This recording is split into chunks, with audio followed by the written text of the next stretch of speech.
क्या जयराम की राजनीति नैया डूबने की कगार पर है? जेबीके से जेएलकेएम नई नवेली पार्टी शायद लोगों को जोड़ते जोड़ते अब खुद टूट रही है। एक एक करके सारे नेता साइड होते जा रहे हैं। क्या बीच सफर पर ही जयराम की पहिए धोखा देते जा रही है? आइए जानते हैं। जेबीकेएस के उपाध्यक्ष संजय मेहता ने 10 सितंबर को पार्टी से प्राथमिक और उपाध्यक्ष पद से इस्तीफा दे दिए। दरअसल बात ऐसी है कि कुछ दिन पूर्व संजय मेहता द्वारा एक सुझाव पत्र टाइगर जयराम महतो को दिया गया था, जिसमें कुल 17 बिंदुएं थी। पार्टी और जयराम महतो के कमियों को उजागर किया, साथ साथ पार्टी में चल रहे आपसी फूट को भी सार्वजनिक कर दिए। हालांकि संजय मेहता सुझाव पत्र किसी भी सोशल मीडिया प्लेटफॉर्म पर नहीं डाले थे, लेकिन देखते ही देखते वो पत्र चर्चा का विषय बन गया और खूब तेजी से वायरल भी हुआ। जैसे ही इसकी सूचना टाइगर जयराम महतो को मिली, वे आग बबूला हो गए। जयराम महतो को यह कहना था कि यह सारी बातें पार्टी प्लेटफॉर्म पर आकर कहनी चाहिए थी, ना कि सोशल मीडिया पर। इस तरह पार्टी की कमियों को उजागर नहीं करना चाहिए था। तभी से ही टाइगर संजय मेहता को लगातार दरकिनार कर रहे हैं और वे स्टेटमेंट भी दिए हैं कि संजय मेहता पार्टी के लिए कुछ भी नहीं किए हैं। लगातार मंचों से संजय के ऊपर ये आरोप लगाते आ रहे हैं और बात इतनी बिगड़ गई कि संजय मेहता के लोकसभा क्षेत्र तो जाते थे, लेकिन संजय मेहता को आमंत्रण नहीं करते थे। यहाँ तक कि बैनर पोस्टर पर भी उनकी फोटो लगाने को मना करते थे। लेकिन क्यों संजय मेहता पार्टी से इस्तीफा देने के लिए मजबूर हो गए? आखिर क्यों जो व्यक्ति जयराम महतो के साथ हर मंचों पर दिखता था, वे अब अलग हो गए?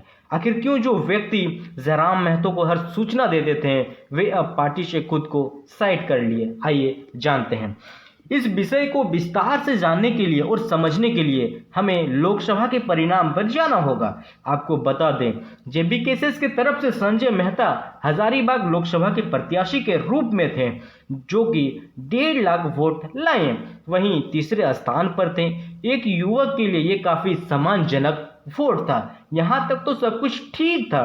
संजय मेहता ने भांप लिया कि उनकी पार्टी किस क्षेत्र पर मजबूत है और किस विधानसभा में उनकी ज़्यादा वोट है और किस विधानसभा में कार्यकर्ता एक्टिव हैं और किस विधानसभा पर जेबीकेएस की पकड़ मजबूत है।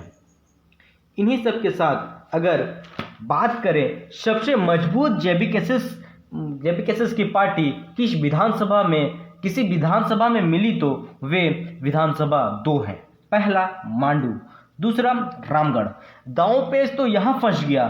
संजय मेहता जी की नज़र इन्हीं 2 विधानसभा सीटों पर थी, लेकिन पार्टी सुप्रीमो मानने को तैयार नहीं थे, बल्कि वे खुद इन 2 विधानसभा में से किसी एक विधानसभा से चुनाव लड़ना चाहते हैं। यहीं जेबीकेएस फंस गई। मेहता जी नाराज हो गए।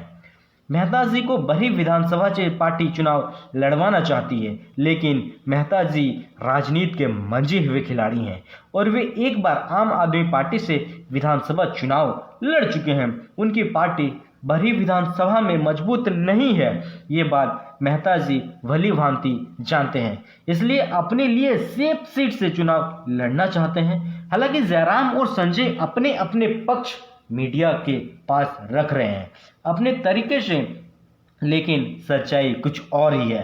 क्या जयराम महतो 1 मैन आर्मी बनने में सफल हो पाएंगे?